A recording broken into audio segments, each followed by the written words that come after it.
Боксерот без ракавици Никола Груевски од спортскиот влезе во политичкиот ринг во 98-та.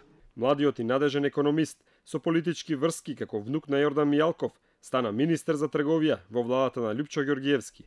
Амбициозноста му беше далеку поголема, па веќе наредната година загриза појако, добивајќи ја позицијата министер за финансии.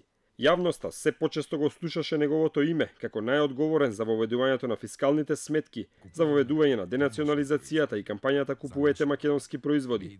Груевски избоксува значајни фискални финансиски реформи, па набргу, барем во дел од медиумите, ја доби титулата личност на годината и најпосакуван ерген. На Груевски му ласкаа ваквите титули, но атакуваше многу повисоко. За кандидатот Никола Груевски гласале 220 делегати. Партискиот врв го достигна во 2003-та, кога го замени Ѓоргиевски на челната позиција на ВМРО-ДПМН. Не треба да не очајува тоа што во овие 7 месеци партијата беше во голема дефанзива. Тоа е нормално кога ќе се загубат избори. Таков е примерот со многу партии во многу држави. Како партија на ВМРО-ДПМН му престои година на голема подготовка за престојните избори. Позицијата не му беше комотна и му се размиша веќе наредната година за време на Централниот комитет на партијата во хотелот Панорама, кога според Груевски бил мета на 300 вооружени рекетари. Во наредните денови и недели или ВМРО-ДПМН ќе биде превземена и водена од насилници, силеџии, криминалци и рекетари, или тоа ќе стане на вистина здрава партија. Партијата застана на здрави нозе и 2 години подосна ги доби парламентарните избори, а Груевски стана премиер. Освојувајќи ја немоктата позиција во државата, Груевски пополека ја почна и својата трансформација. Во јавноста почна да се гради митот за премиерот што работи 24 часа, 7 дена во неделата и живее во својата канцеларија. Ја започна така наречената преродба во 100 чекори, а во 2007-та ја промовираше и големата кампања Инвестирај во Македонија.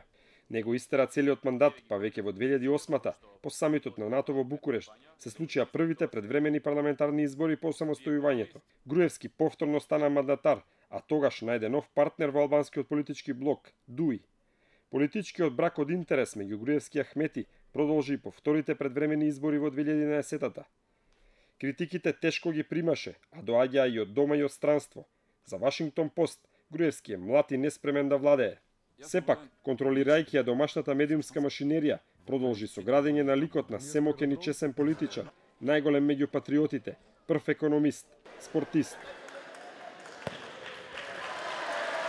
Но тоталното владење во сите сфери во општеството, обезбедување на целосна партиска и граѓанска послушност, се чини како да не му беа доволни, па одлучи да удри подлабок печат, оставајќи неизбришлива трага преку проектот Скопје 2014. Мегаломанскиот проект го откри новото лице на Груевски, лицето на главен архитект во земјата. Создаваше привид за отвореност и транспарентност, а се одвиваше далеку од очите и ушите на јавноста, а ја носеше земјата во надворешна изолација. Зад завесата ја контролираше целата земја, но неретко самиот не учествуваше во валканата театарска игра. Демистифицирањето на владењето на Груевски го најавија така наречените бомби на опозицијата, кои открија низа сериозни индиции за криминал и полека, но сигурно го истурија незадоволството на народот на улиците, трасирајќи го патот кон политичкиот залез на некогаш семокниот Груевски. Зова ти колку предлагаш? 5 на целото. Тоа зависи од понудата, ама понеги 15-18 би се движело согласно некој проекција колку би... Ке ти прифата толку? Ако му кажеме, ќе прифата, да. Не е тоа нешто. И на другото е толку. Да не е многу, ја? Да не се претерано и нафтото. Формирањето на СЈ и обвиненијата против него го донесоа пред свршен чин и во јануари 2016-та Груевски даде оставка од премиерската функција, иако реално во сенка остана премиер се до изборите во декември, кој за прв пат ги изгуби. Поразот на парламентарните беше најава и за нов катастрофален пораз на локалните, што го доведе Груевски во шахмат позиција, да го напушти кормилото на ВМРО-ДПМН. Човекот го започна мандатот во партијата со нож во грб и го завршува со нож во грб.